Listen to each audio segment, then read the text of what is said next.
A'udzu billahi samiil alim minasyaitonir rajim. Bismillahirrahmanirrahim. Alhamdulillahirabbil alamin wa bihi nasta'in ala umuri dunya waddin. Wassalatu wassalamu ala asyrafil anbiya'i wal mursalin sayyidina Muhammadin wa ala alihi at-tahirin wa ashabil akramin wa man tabi'ahum bi ihsanin ila yaumiddin.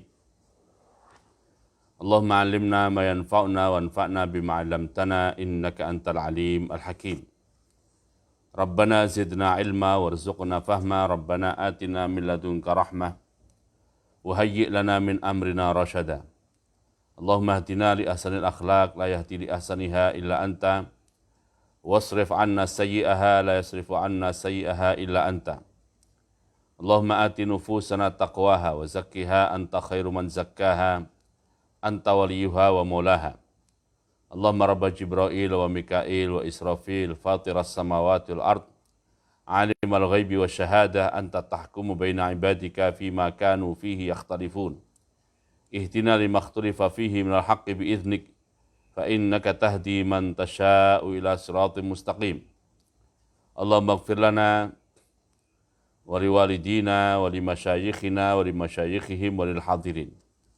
Bapak Ibu dan juga pemirsa yang dimuliakan Allah SWT, Alhamdulillah wa syukurillah, pagi hari ini kembali Allah SWT pertemukan kita di sari ngaji kitab. Pagi ini insya Allah kita akan mengaji tentang fikih. Kitab yang kita baca adalah Safinatun Najah Fima Yajibu Alal Abdi Limaulahu, yang ditulis oleh Syekh Salim Ibnu Sumair rahimahullah.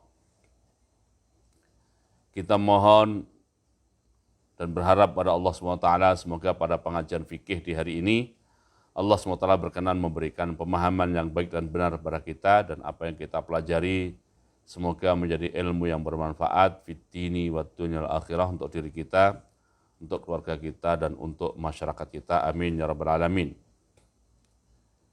Bagi Bapak Ibu yang memegang kitab cetak, silahkan langsung membuka ke halaman 40 ya, dari kitab Matan Safinatun Najah ini.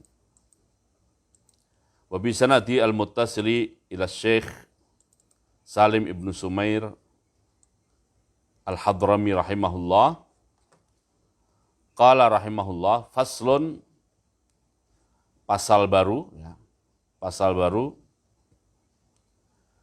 Awqatus sholati khamsatun, waktu sholat ada 5. Karena sholat fardunya ada 5, maka waktu sholatnya juga ada 5. Bapak Ibu dan juga pemirsa yang dimuliakan Allah SWT, tema ini masih berkaitan dengan syarat sholat atau persyaratan yang harus dipenuhi, diperhatikan sebelum kita melaksanakan sholat.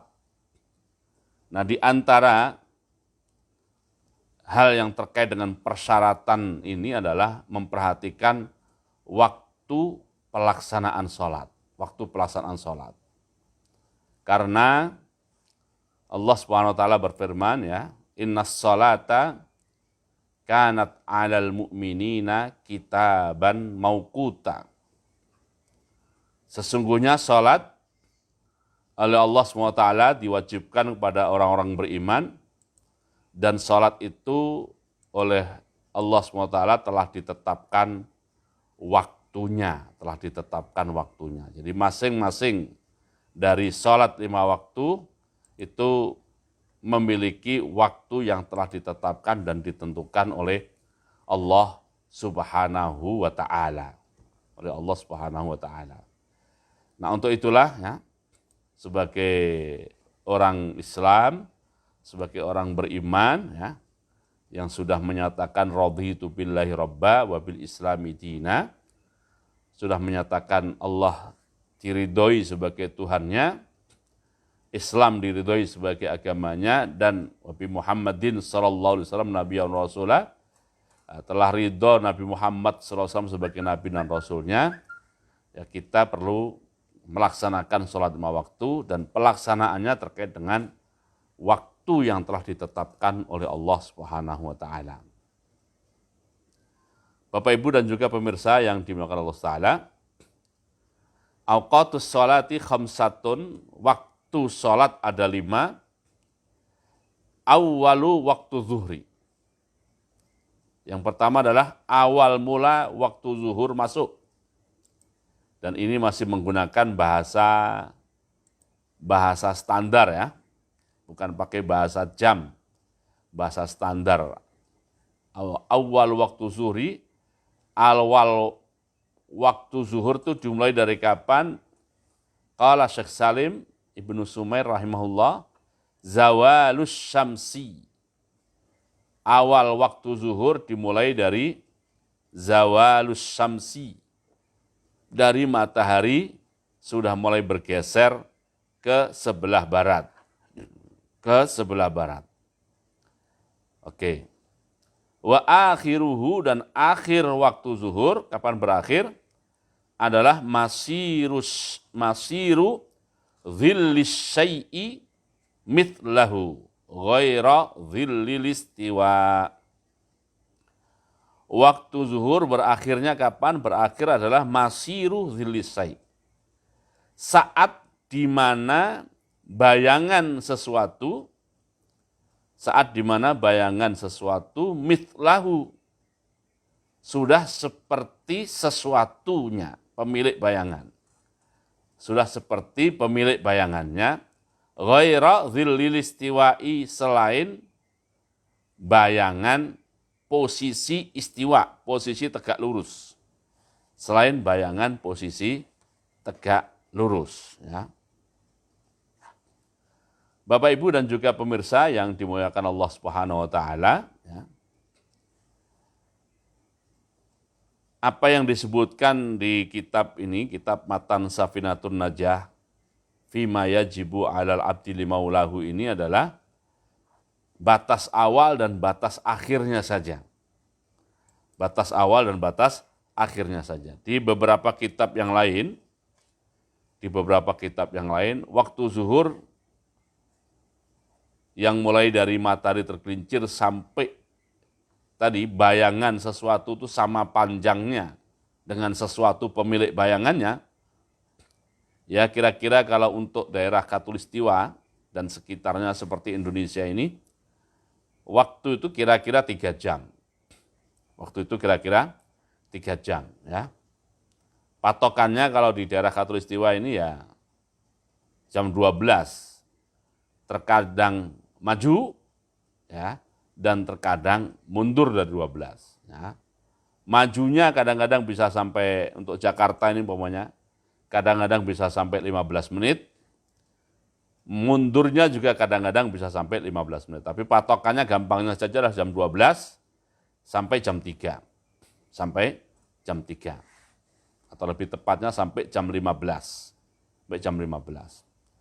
Nah, waktu yang 3 jam ini di kitab-kitab lain dijelaskan, ya, ada namanya waktu afdol. Namanya waktu afdol. Ya, apa itu waktu afdol? Waktu afdol adalah waktu pada saat kita melaksanakan sholat di situ, itulah sholat yang paling afdol. Itulah sholat yang paling afdol. Dan prinsipnya semakin mundur mendekati jam 15, maka keafdolannya semakin berkurang, bahkan bisa hilang. Nah, Bapak, Ibu, dan juga pemirsa yang dimuliakan Allah SWT, Rasulullah SAW menjelaskan bahwa begitu masuk waktu zuhur, ya, maka semua pintu-pintu langit dibuka. Semua pintu-pintu langit dibuka. Kalimat pintu langit dibuka ini berarti maknanya kalau kita zikir, memuji Allah, pujian itu ya tidak tersekat atau terhambat oleh pintu langit. saat pintu langit tidak dibuka. Dan karena pintunya dibuka itu langsung saja sampai kepada Allah SWT. Walaupun Allah juga maha tahu, walaupun Allah maha mendengar, walaupun Allah maha melihat, dan mengetahui seluruh persisnya apa yang dilakukan oleh kita hambanya, tetapi ada penjelasan tadi.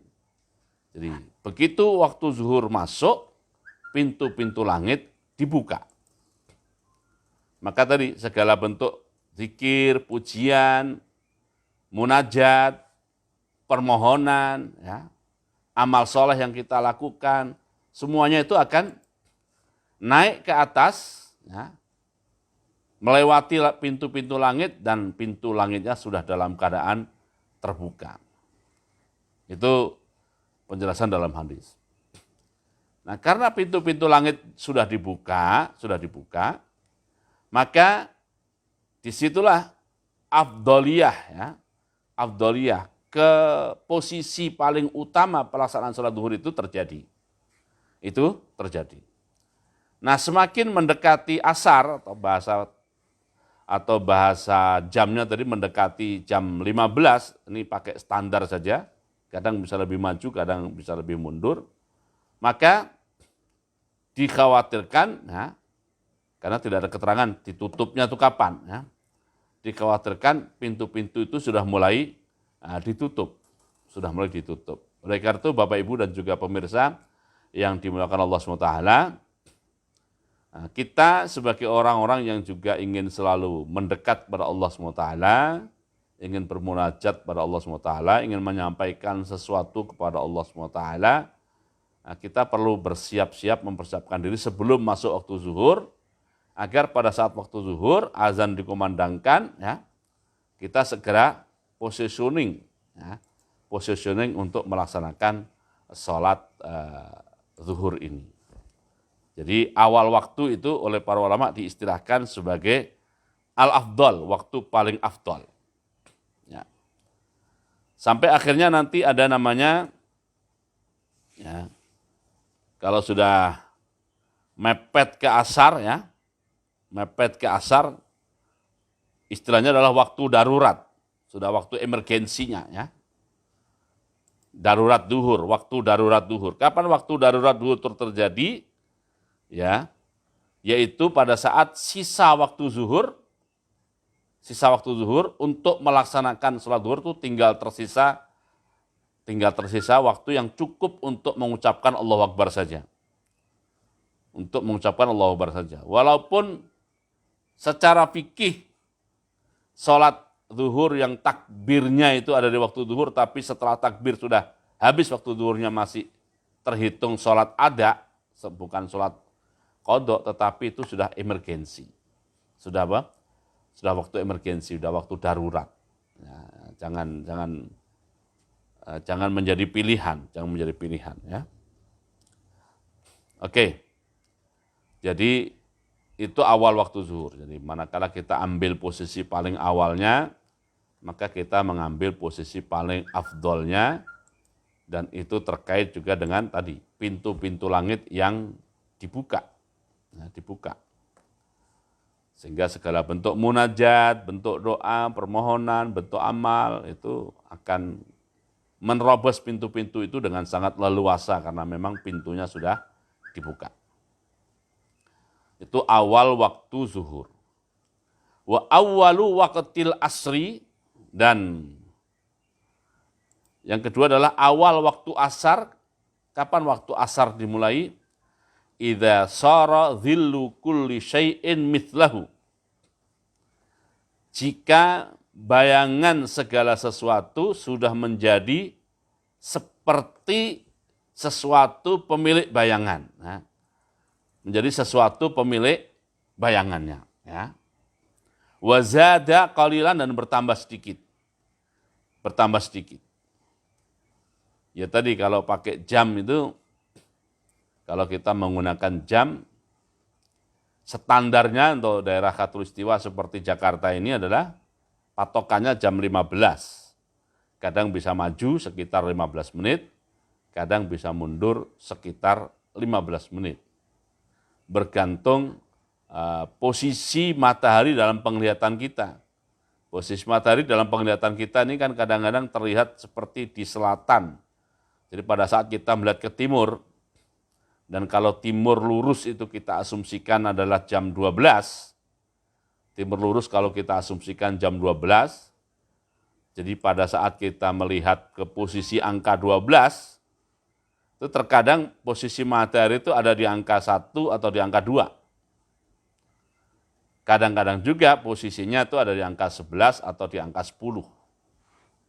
Nah, pada saat posisi di angka 12 itulah ya, angka 12 berarti persis di atas posisi kita ya, dari depan naik ke atas sampai belakang, itu mungkin asar itu sekitar jam 15. Itu kalau pakai patokan jam, kadang maju kadang mundur.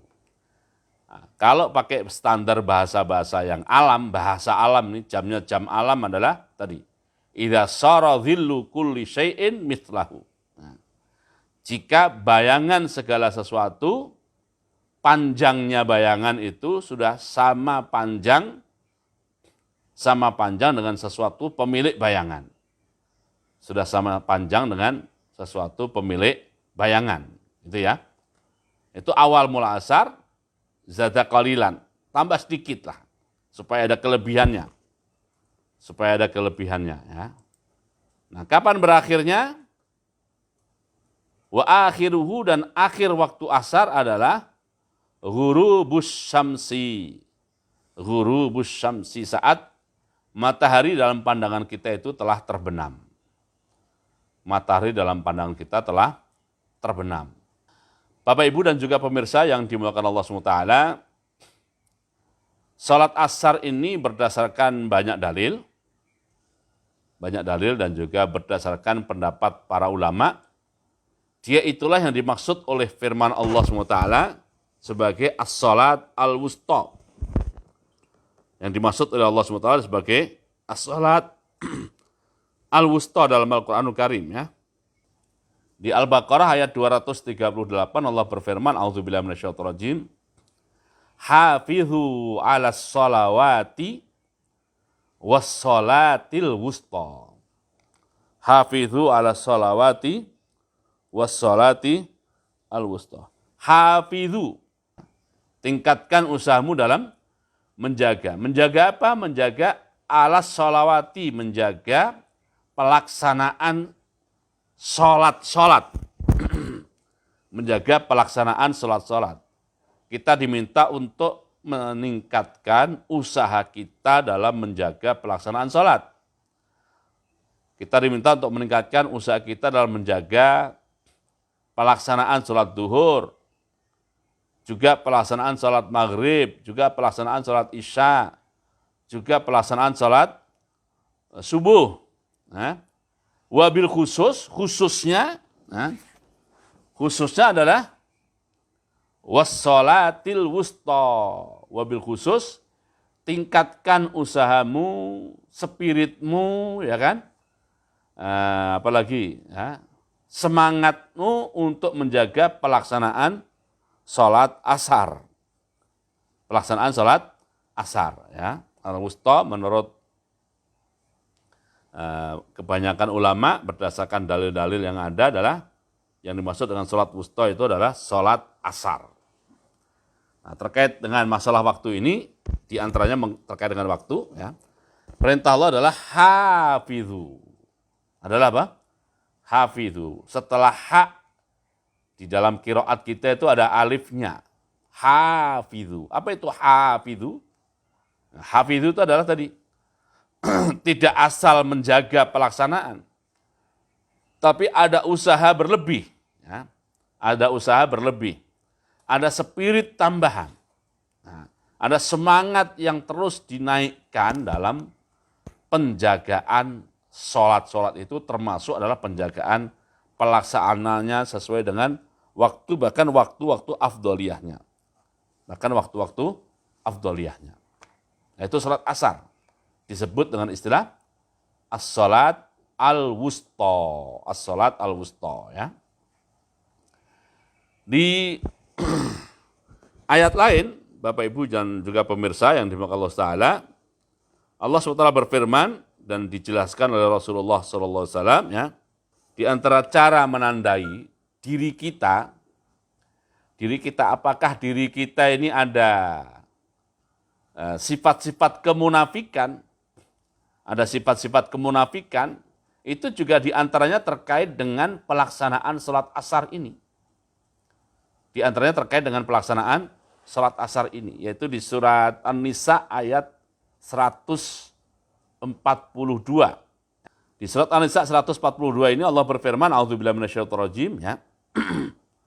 Innal munafiqina yukhadi'unallaha wa huwa khadi'uhum. Sesungguhnya orang-orang munafik itu berkali-kali, saya terjemahkan begitu ya, berkali-kali punya maksud menipu Allah. Lah Allah kok mau ditipu? Masalahnya bukan hanya itu. Ini enggak kapok-kapok orang munafik ini. Ya. Terus menerus berusaha untuk menipu Allah SWT. Ya, tidak akan bisa lah menipu Allah. Allah maha tahu, Allah maha melihat, Allah maha mengetahui, maha menyaksikan, mau ditipu bagaimana. Karenanya ya, perbuatan dan sikap mereka dikomentari oleh Allah dengan komentar wa huwa khadi'uhum. Jadi kalau boleh dibahasakan tipu menipu begitu, ya Allah SWT ya terus menerus. Yang justru mereka akan terus menerus menjadi korban tipuan-tipuan itu. Ya. Itu salah satu ciri munafik. Ciri pertama yang disebutkan di An-Nisa 142. Ciri kedua adalah wa idza qamu ilas shalah, dan jika mereka itu berdiri untuk salat, maka qamu kusala. Qamu kusala. Berdirinya itu berdiri yang malas-malasan, yang ogah-ogahan, yang dengan rasa berat gitu. Untuk salat aja berat gitu ya, kusala ya. Seakan-akan ya, kalau dia posisinya masih posisi tidur, antara punggung atau tubuh dengan tempat tidurnya itu ada lem yang begitu kuat, sehingga sulit untuk bangun. Kalau dia masih posisi duduk, apakah masih bekerja dengan cara duduk, seakan-akan tempat duduknya juga ada lemnya, ada perekat yang begitu kuat. Ya. Perekat yang begitu kuat untuk menjadikan dia mengangkat tubuhnya. Atau kalau dia dalam posisi yang lain, itu berat, kusala. Ya. Kusala, berat gitu ya. Nah, yura'unan nas. Sudah begitu, kalaupun melaksanakan, jadi melaksanakan sholat, melaksanakannya itu maksudnya tidak murni untuk Allah. Maksudnya tidak murni untuk Allah. Bahkan kadang-kadang bukan hanya tidak murni, bisa nol itu maksud untuk Allahnya. Yang kuat dan dominan adalah yura'unan nas, dengan maksud supaya terlihat. Dengan maksud supaya terlihat dan supaya disaksikan oleh manusia. Bahasa politiknya itu pencitraan. Ya, pencitraan. Ciri berikutnya adalah wala yadhkurunallaha illa qalila. Wala yadhkurunallaha illa qalila ya. Salat itu kan substansi yang paling besar dari salat itu adalah mengingat Allah walaupun bukan segala-galanya ya. Substansi paling besar itu mengingat Allah. Nah, salatnya, pelaksanaan salatnya itu zikir saat salatnya itu sedikit sekali. Wala yadhkurunallaha illa qalila. Nah, itu An-Nisa 142 ya. Rasulullah SAW menjelaskan dalam hadis bahwa ini ada kaitannya dengan salat asar. Wala yadhkurunallaha illa qalila itu ada kaitannya dengan salat asar. Yaitu orang-orang munafik di antara tanda dan cirinya adalah dia menunda-nunda pelaksanaan salat asar. Diundur ya. Ya mungkin dengan alasan tanggung, lagi tengah-tengah bekerja gitu ya. Dengan alasan tanggung diundur, bahasa hadis Nabi adalah sehingga matahari posisi berada di dua ujung tanduk setan. Matahari berada di antara dua ujung tanduk setan, maksudnya sudah mau terbenam. Warna cahayanya sudah kuning. warna cahayanya sudah kuning, ya, ibaratnya sudah berada di ujung tanduk setan. Kenapa kok berada di ujung tanduk setan? Ya, sebab waktu menjelang maghrib itu memang ya setan lagi banyak beredar itu, Makanya yang punya anak kecil ya, atau adik kecil atau cucu kecil menjelang maghrib harus diambil, dibawa masuk. Menjelang maghrib dibawa masuk ke rumah ya. Jangan dibiarkan lepas di luar, nanti menjadi korban setan yang sedang bergentayangan, dan memang selalu bergentayangan, tapi menjelang maghrib itu paling padat-padatnya dia untuk bergentayangan. Nah, sehingga karena itulah matahari yang menjelang terbenam itu diistilahkan oleh Rasulullah SAW dengan istilah berada di ujung tanduk setan, Nah, karena menyadari bahwa sudah mau maghrib, maka dia baru sadar belum sholat asar. Karena baru sadar belum sholat asar, akhirnya dia buru-buru pergi ke tempat wudhu. Wudhunya pun dilakukan secara terburu-buru. Ya, secara terburu-buru. Tidak ada penghayatan membasuh muka, tidak ada penghayatan membasuh tangan, tidak ada penghayatan mengusap kepala, tidak ada penghayatan membasuh kaki. Buru-buru wudhunya. Setelah wudhunya buru-buru, lalu sholatnya pun terburu-buru. Ya, berdirinya terburu-buru. Karena perasaannya mengatakan jangan sampai pelaksanaan asarnya itu sudah habis waktu asar. Maka menyadari itu terburu-buru. Berdirinya buru-buru. Fatihahnya buru-buru. Baca surat setelah Fatihahnya buru-buru. Rukuknya terburu-buru. Iktidalnya buru-buru. Sujudnya terburu-buru. Nah, semua yang serba terburu-buru ini oleh Rasulullah SAW diistilahkan seperti kanakritiki.